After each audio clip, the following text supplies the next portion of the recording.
స్త్రీకి దేవుడు ఒక ధర్మాన్ని ఏర్పాటు చేశాడండి. మొదటి స్త్రీ అయినటువంటి హవ్వ నుంచి అది ప్రారంభించబడి నేటి వరకు కూడా ప్రతి స్త్రీలో కూడా కొంత వయసు వచ్చేసరికి జరిగే దేవుడు ఆటోమేటిక్గా జరిగించే ఒక ప్రక్రియ స్త్రీ ధర్మం. అది మనం చెప్తే వచ్చేది కాదు. దేవుడు ఒక కాలాన్ని నిర్ణయించి ఆ కాలంలో ఆ సంవత్సరంలో ఆ దినాన్న దేవుడు స్త్రీకి ఆ ధర్మాన్ని ప్రారంభిస్తాడండి. దేవుడు ఎందుకు స్త్రీకి ధర్మాన్ని ప్రారంభించాడు అంటే స్త్రీకి ఆ స్త్రీ ధర్మం ప్రారంభించబడకపోతే ఈ యొక్క సృష్టిలో మనుషులు అనేవారు వచ్చేవారే కాదు. కాబట్టి దేవుడు స్త్రీకి ఆ ధర్మాన్ని ఒక వయస్సు వచ్చేసరికి స్త్రీలో ఆ ధర్మాన్ని దేవుడు ప్రవేశపెట్టాడు. కాబట్టి ఇక్కడ మనం చూసినట్లయితే స్త్రీలోనే కాదు కానీ దేవుడు తను కలుగు చేసినటువంటి ఈ సమస్త విశ్వం, అలాగే మనం ఉంటున్నటువంటి భూమి, సూర్యుడు, నక్షత్రాలు, గ్రహాలు, ప్రతి దానిలో కూడా ఒక ధర్మం ఉంది. అవి వాటి ధర్మం చొప్పున అవి ఆ సమయాల్లో దేవుడు వాటికి ఇచ్చినటువంటి పనిని అవి నెరవేరుస్తూ ఉంటాయండి. ప్రకృతికి ఒక నియమం లేదా ఒక ధర్మం ఉంది. భూమి సూర్యుని చుట్టూ తిరుగుతూ ఉంటుంది.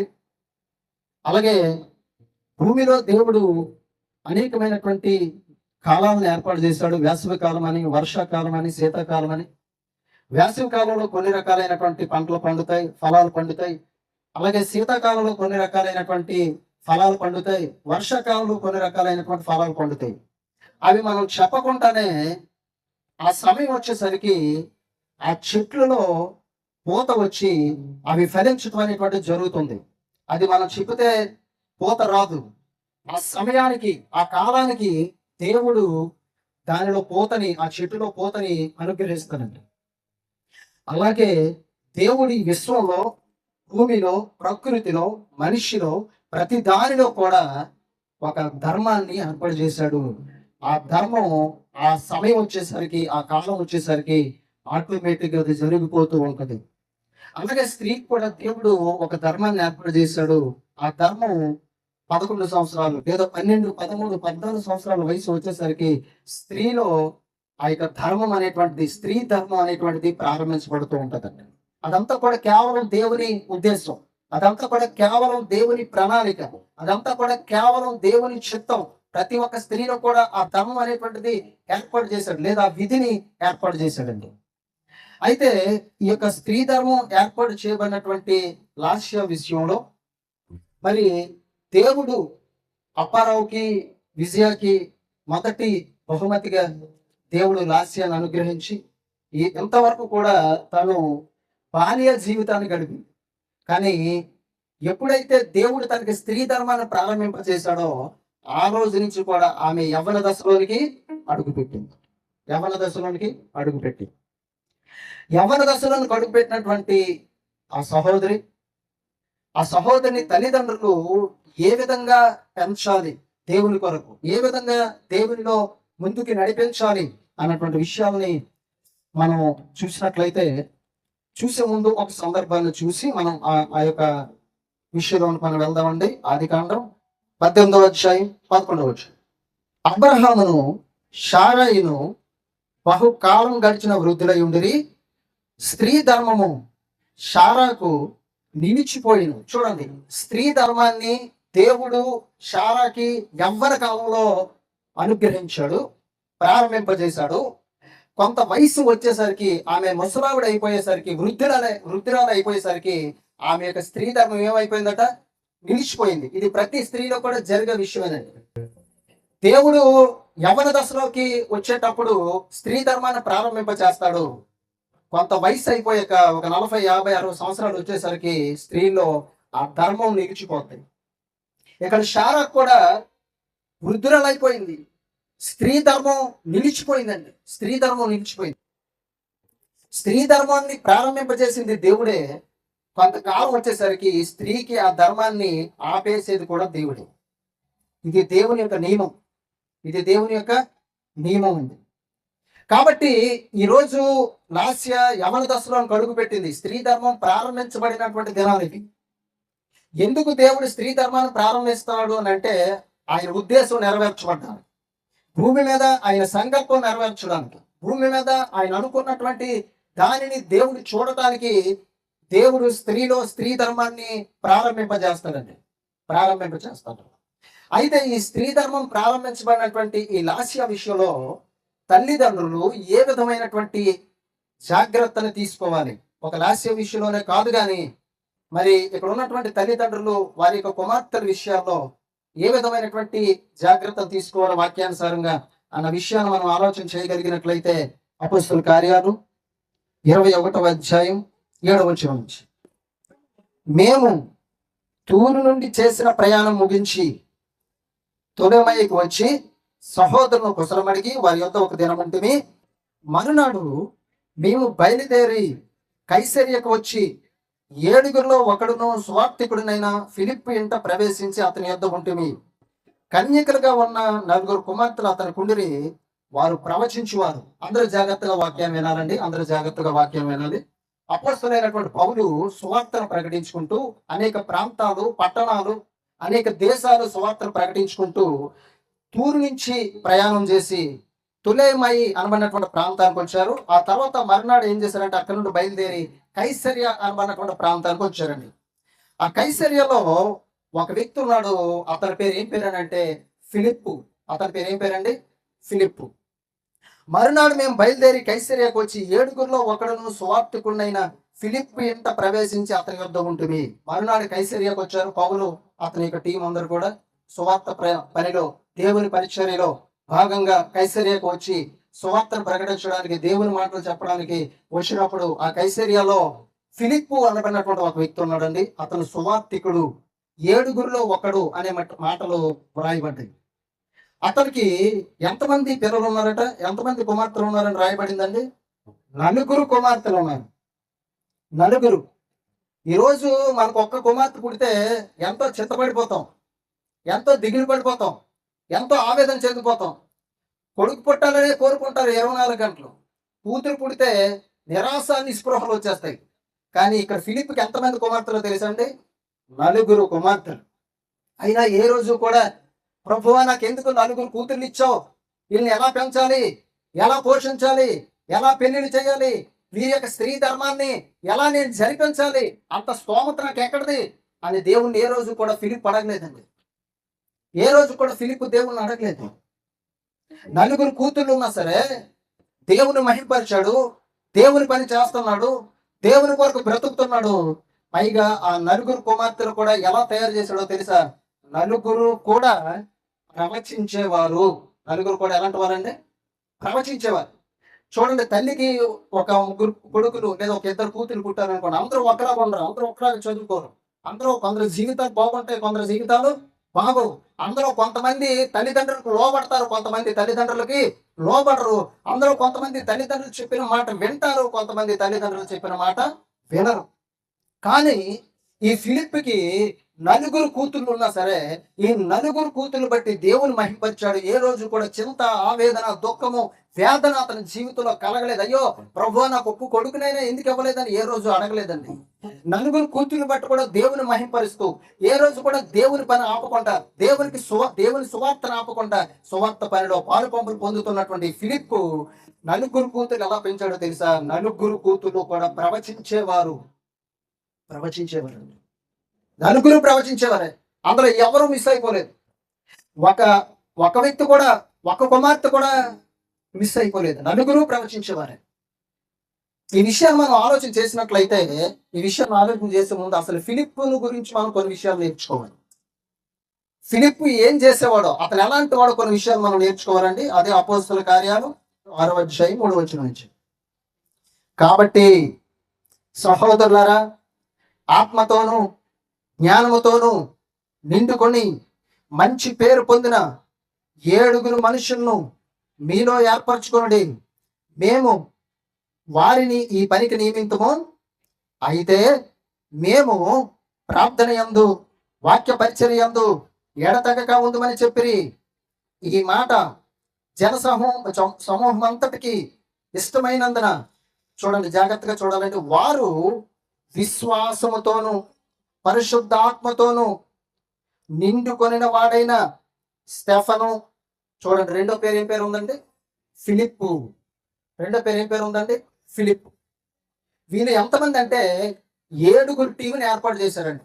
అపోస్తుల కాలంలో మొదటి శతాబ్దంలో దేవుని పరిచర్య చేయడానికి, ఆహారం పంచిపెట్టడానికి, దేవుని పనిలో పాలుపంపులు పొందడానికి దేవుడు 7 నియమించమన్నాడు. ఆ 7 ఒకడు, ఇందాక మనం అపోస్తుల కార్యాలు 21 అధ్యాయంలో కూడా అదే మాట మనం చదువుకున్నాం, 7 ఒకడు అని.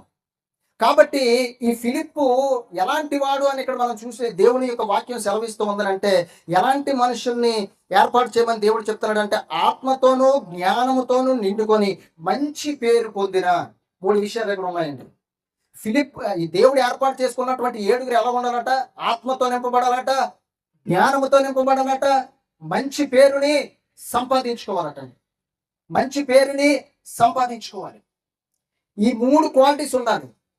ఈ 3 క్వాలిటీస్ ఉండాలి. కాబట్టి ఇక్కడ మనం చూసినట్లయితే అక్కడ చెప్తున్నాడు చూడండి మరొకసారి.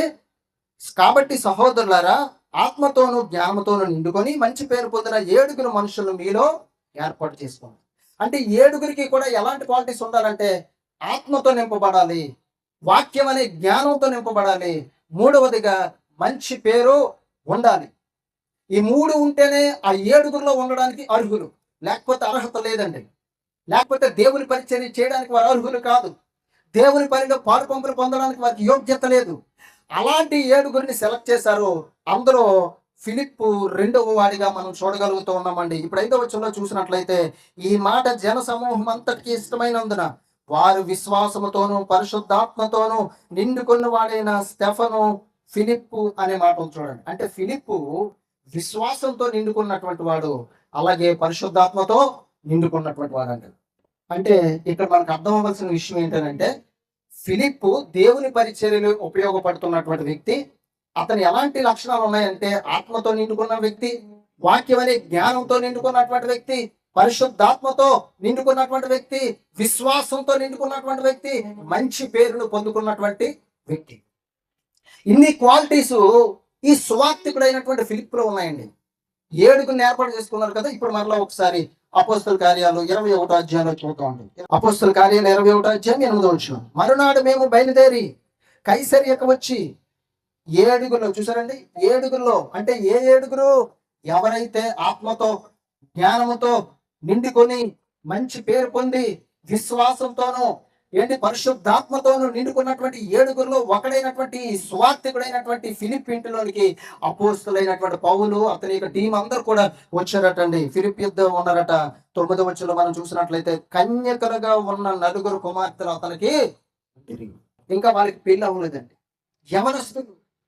యవనస్తులు, స్త్రీ ధర్మం ప్రారంభించబడిన యవన స్త్రీలు, కన్యకలుగా ఉన్నటువంటి వారు, పురుషుని ఎరగినటువంటి వారు, కన్యకలుగా ఉన్నటువంటి స్త్రీలు, కన్యకలుగా ఉన్నటువంటి ఆ యొక్క అమ్మాయిలు 4 ఈ యొక్క ఫిలిప్ దగ్గర ఉన్నారండి. ఆ 4 కూడా దేవుడు అతనికి ఇచ్చాడు. పరిశుద్ధాత్మతో నిండుకున్నాడు, జ్ఞానముతో నిండుకున్నాడు, మంచి పేరును పొందుకున్నాడు, విశ్వాసం ఉంది, అన్నీ ఉన్నాయి. కానీ 4 కుమార్తెలు ఇచ్చాడండి దేవుడు. ఈరోజు ప్రభువులో కొనసాగుతున్న నీవు, విశ్వాస జీవితంలో కొనసాగుతున్న నీవు, నీకు ఆడపిల్ల కొట్టగానే డిసప్పాయింట్ అవ్వకూడదు. స్తుతించాలి దేవుడు. గర్భఫలము దేవుడు ఇచ్చు బహుమానం, దేవుడు గిఫ్ట్ అనుకో. నీకు అమ్మాయిని ఇచ్చినా అబ్బాయిని ఇచ్చినా గిఫ్ట్. అది ఎవరిచ్చారా గిఫ్ట్? ఈ భూమిని, ఆకాశాన్ని, సమస్త విశ్వాన్ని నోటి మాట చేత కలిగించిన సర్వశక్తుడైనటువంటి దేవుడు ఇచ్చాడు. అంత గొప్ప బహుమానం నీకు ఇస్తే, ఆడపిల్ల పుట్టిందని చిన్న చూపు చూసేవారు చాలా మంది ఉంటారు. ఆడపిల్ల పుట్టిందని దిగులు పడి ఆ వేదన పడేవారు చాలా మంది ఉంటారు. ఎలా మెచ్యూర్ ఫంక్షన్ చేయాలి, ఎలా పెళ్లి చేయాలి, ఎలా చదివించాలి, ఎలా పోషించాలని. మరి ఇక్కడ ఫిలిప్కి ఎంతమంది కుమార్తెలు ఉన్నారు? 4 కుమార్తెలు. అలాగే డిసప్పాయింట్ అయ్యాడా విశ్వాస జీవితంలో? అలాగే విశ్వాసంలో బలహీనుడయ్యాడా? ప్రార్థనలో బలహీనుడయ్యాడా? వాక్యంలో బలహీనుడయ్యాడా? దేవుల్లో బలహీనుడయ్యాడా? లేదండి. దేవుని పరిచర్య ఇంకా ఇంకా ఇంకా ముందుకు సాగిపోయాడు. దేవుని సువార్త ప్రకటించడంలో ఏ రోజు కూడా తన ఇంటి పరిస్థితిని ఏ రోజు కూడా చూసుకోలేదు. తన కుమార్తెల కోసం ఏ రోజు ఆలోచించలేదు. తన కుమార్తెలు ఎలా మెచ్యూర్ ఫంక్షన్ చేయాలి, ఎలా పెళ్లి చేయాలి, ఎలా వారి జీవితాలను చక్కదొద్దాలని ఏనాడు అతనికి విచారం లేదండి. దేవుని పని చేస్తున్నాడు, దేవుని పరిచర్య చేస్తున్నాడు, సువార్తను ప్రకటిస్తున్నాడు, ఆత్మ పట్ల భారాన్ని కలిగి ఉన్నాడండి. ఈ రోజు ప్రతి క్రైస్తవుడు, క్రైస్తవురాలు అలాగే దేవుని పట్ల, దేవుని సువార్త పట్ల, ఆత్మల పట్ల భారం కలిగినటువంటి వ్యక్తిగా ఉండాలి. వాక్యం పట్ల భారం కలిగినటువంటి వ్యక్తిగా ఉండాలి. పరిచర్య పట్ల భారం కలిగినటువంటి వ్యక్తిగా ఉండాలి. నశించిపోతున్న ఆత్మల కొరకు భారం కలిగి ప్రార్థన చేసి మంచి విశ్వాసిగా నువ్వు జీవిస్తూ ఉండాలి. ఏ రోజు తన కుటుంబం కోసం నలుగురు కూతురు ఉన్నారు కదని దిగులు పడే రోజు ఏ రోజు ఫిలిప్పు జీవితంలో లేదండి. సువార్తికుడు, దేవుని పరిచర్య చేసేవాడు. నలుగురు కుమార్తెలు ఉన్నా సరే ఆ నలుగురు కుమార్తెలు ఏం చేశారో తెలుసా? వాళ్ళే ఎలాగో ఉంటే ఉంటారులే, వాళ్ళే ఏదో విధంగా పెరుగుతారులే, ఎప్పుడో చూద్దాం అని ఆలోచించలేదండి. ఒక ఆలోచన ఉంది ఫిలిప్కి, నా నలుగురు కుమార్తెలు, దేవుడు నాకు బహుమతిగా ఇచ్చిన ఈ నలుగురు కుమార్తెలు కూడా నేను ఎలా పెంచాలంటే దేవుని కొరకు పెంచాలి. దేవుని కొరకు సాధనాలుగా వారు వాడబడాలి. దేవుని పరిచర్యలో ఉపయోగపడే పాత్రలుగా వారు ఉండాలి. దేవుని కొరకు జీవించే వ్యక్తులుగా ఉండాలి. నేను, నా భార్య ఎలాగైతే దేవుని కొరకు జీవిస్తున్నామో, దేవుని పని చేస్తున్నామో, నా పిల్లలు కూడా దేవుని కొరకు జీవించాలి.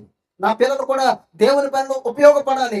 నా పిల్లలు కూడా దేవుని పరిచర్యలో ఉపయోగపడాలని కోరుకున్నాడండి. ఈరోజు తల్లిదండ్రులుగా నీ పిల్లలు బాగా చదువుకోవాలని కోరుకుంటాం, మంచి ఉద్యోగాలు సంపాదించుకోవాలని కోరుకుంటాం, మంచి ర్యాంక్స్ తెచ్చుకోవాలని కోరుకుంటావు, మంచి ప్రయోజకులు అవ్వాలని కోరుకుంటావు, బాగా అన్ని విషయాలను రాణించాలని కోరుకుంటావు. ఏ రోజైనా దేవుళ్ళు ఎదగాలని కోరుకున్నావా? ఏ రోజైనా దేవుని కొరకు వారు ఉపయోగపడాలని ఆశపడుతున్నావా?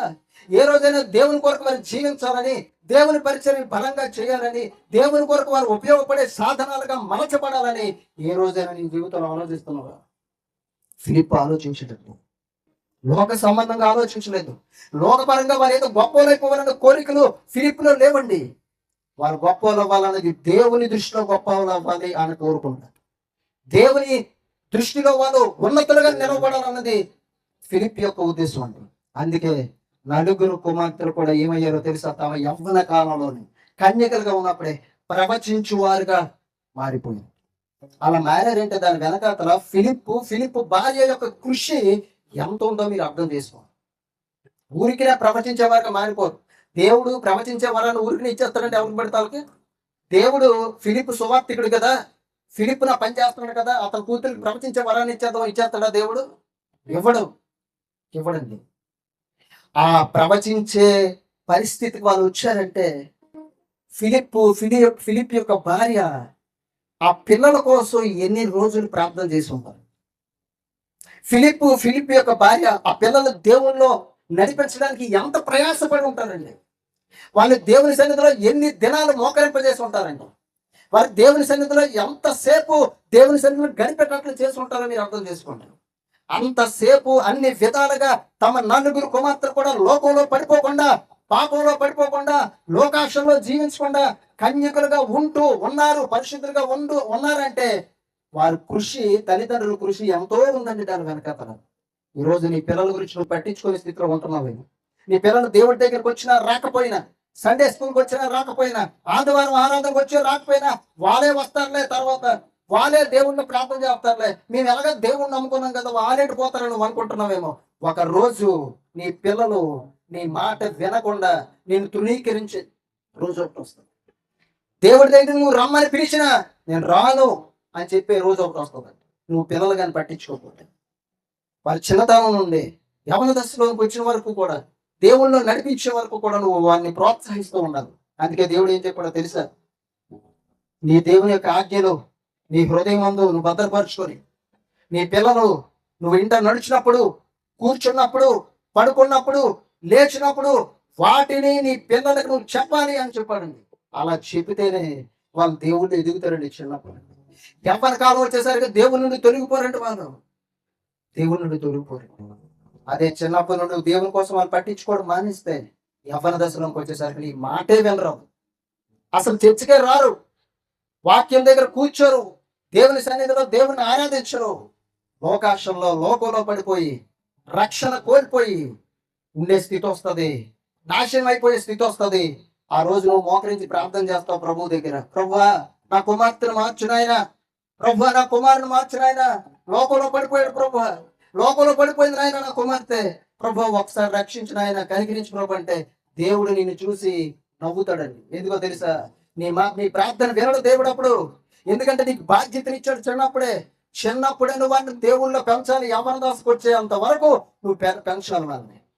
ఈ యొక్క ఫిలిప్పు యొక్క భార్య నలుగురు కుమార్తెలు కూడా ప్రవచించే వారుగా మలిచారంటే ఎంత కృషి చేసి ఉంటారండి వాళ్ళ కోసం.